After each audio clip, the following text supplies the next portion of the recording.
The fourth and the last one is avoid jobs or career that require a stressful amount of initiative and conflict. Again, this is why it's important to go on coffee chats with people, talk to people in the career you're looking to get into, and ask them, like, how much, is there a lot of conflict? I mean, how much initiative do you have to take? How much of your work is, how much structure is there to your work? Do you have to define what you do? Or is there kind of a map laid out and you just follow the map? Coming back to regular jobs, other than, doing entrepreneur things, if you're going to do a job, get a job where you don't have to make the job. And what I mean by that is, in today's society, because of globalism, and what globalism is in this context is, we have shipped so many jobs overseas, and also we are hiring so many people overseas to do jobs here, call centers or tech. We have a lot of programmers that are overseas. And so Americans are competing, and everybody in the world, because a lot of countries are doing this. It's not just the US.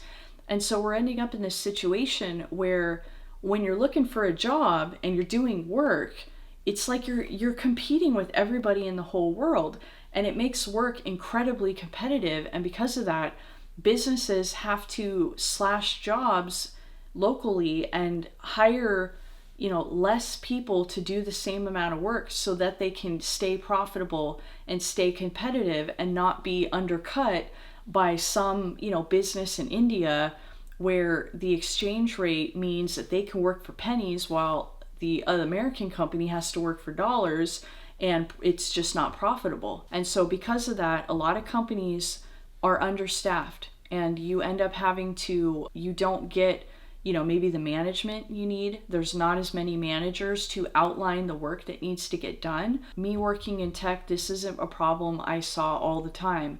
Managers didn't really manage anymore. I was responsible for defining the parameters of what my work would be. And as someone who had an entrepreneurial background, it always kind of sucked because I was like, that's not what I got a job for. If I want to create my own job, I would have been an entrepreneur, and then I could have set the hours and I wouldn't have to be working in the middle of the night, But, there are jobs that sometimes require a lot of initiative. You have to come to work. You got to give these presentations, and you got to come up with these marketing plans, and and it takes a lot of initiative, and that's stressful. For a woman, that's really stressful. Now, some of you have a more choleric attitude, and you're kind of a natural leader and you like it and you're energized by it, and that's okay. But some of you aren't going to be energized by that, and if you're the kind of person who isn't energized by it, that's going to be stress and also conflict. If you've got a coworker or a boss that is a toxic boss or a toxic work environment, that's going to create a lot of stress for you. So you don't want to work at places where, there's a lot of turnover, everybody's fighting, and it's just a negative environment. You don't want that. So don't work somewhere, the work itself is going to be stressful enough. There's a certain built-in level of stress that is just natural to having a job. That's why they pay you. They have to give you money to come in there because staying home in bed is better. So there's a certain natural level of stress that's going to be in every job. But yeah, if there's conflicts with coworkers, if you happen to work somewhere where it's very clicky, or people are really snarky and rude, or you're on an interview and they're not very nice to you, don't work there because it's going to be stressful. And stress for us women is very bad because we have more delicate thyroids than men. And again, our reproductive systems, our fertility is very affected by stress. And you don't want to screw up your thyroid or screw up your fertility because you had to go through, day after day after day of stress. But health, you want to take care of your health. Don't stress yourself out too much, because what can often happen is, you can get so stressed out in the workplace, by the time you get married, you have fertility issues. And most of the time, if you want to be a stay-at-home mom, you want to stay home with the kids. You're planning on having kids. So you want to maintain your fertility and your ability to do that. So don't stress yourself out, too much. There are certain jobs. Now, the stress, again, this is something you discuss with the people close to you, because what you may consider stressful maybe is, just a growing pains. Maybe you just have to mature and go through the experience. But yeah, it's good food for thought. Be careful with that. And also, if you have to take a lot of leadership, and initiative and go through a lot of stress and conflict, it will force you to develop masculine behaviors. And that is not necessarily bad. Us women, you should always have a certain, men and women. Men need to develop their feminine side, be in touch with their feelings, things like that. But they need to predominantly be in their masculine side. It's okay for men to be in touch with their feelings, and it's good, but they should predominantly be in their masculine. They should be problem solving and leading and solving problems that, that are for goals that they set, and moving toward a goal. Women should be predominantly in our feminine side.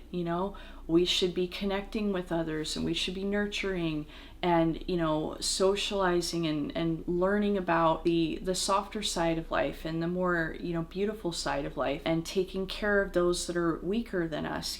That's important for women. However, as a woman, you do need to have a backbone, so you do need to develop some masculine behaviors. You can't wait around for everybody to solve everything for you. So, sometimes you need to learn to solve your own problems. So being in the workforce can help you develop those skills, but it's a balance. You don't want to go overboard.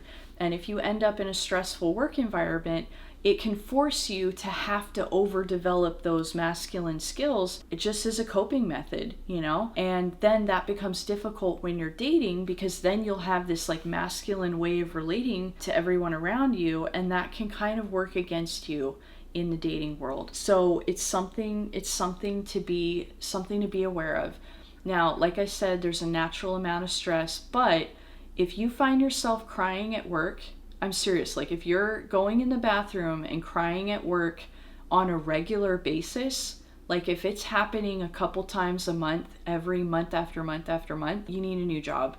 You shouldn't be working there. A job shouldn't be making you cry. If your job is making you cry, you need a new job. That's kind of the barometer, There's going to be stress in every job, but yeah, crying on the job that's a sign something's wrong. So yeah. And then also, if you're waking up every Monday and just completely horribly dreading it. And I mean dreading it. We all dread going to work. Nobody likes waking up on Monday.